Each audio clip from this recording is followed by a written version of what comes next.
न्याणी में हथ विधी न्याणी के खयूं वञनि पिया मिठल फ़कीर जो पुटु छा ज़मान ससी जो पुटु कालू आमे ससी जिंदू पाण उन छोकिरी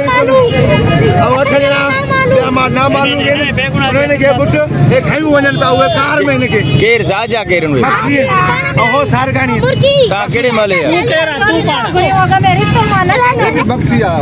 ता केड़ा बक्सी आ वो सारगानी आ सालो मारो आत्मारिया जो को वीडियो आ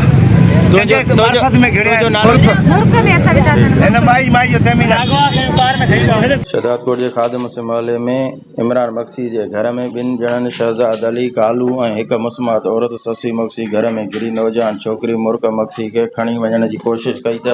मज़ामत करण ते छोकरी जो पीउ डंडा लगण सबब रतोरत थी वियो जंहिंखां पोइ रड़ियुनि ते इल्ज़ाम हेठि जवाबदार फ़रार थी विया जॾहिं त ज़ख़्मी इमरान अली मक्सी जी ज़ाल ऐं अगवा खां बची वियल न्याणी मुर्क समेत एहतिजाज करे जवाबदारी की गिरफ़्तारी लाइ धरणो हयो उन मौक़े ते मुतासिरीन इमरान अली मक्सी ऐं संदसि ज़ाल चयो त मज़कूरा माण्हू असां खां न्याणी मुर्क जो संग घुरण लाइ ज़बरदस्ती दबाव विझी रहिया हुआ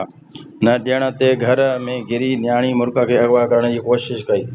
मज़ामत ते मूंखे डंडा हणी ज़ख़्मी करे विधो रड़ियुनि ते जवाबदार मुंहिंजी न्याणी मुर्क खे छॾे भॼी विया ऐं मुंहिंजी न्याणी अगवा थियण खां बची वई उन्हनि चयो त मज़कूरा जवाबदारनि खे गिरफ़्तार करे मूंसां इंसाफ़ कयो वञे गुलज़ार मचांडियो पोस्ट डिजिटल शहजादकोट।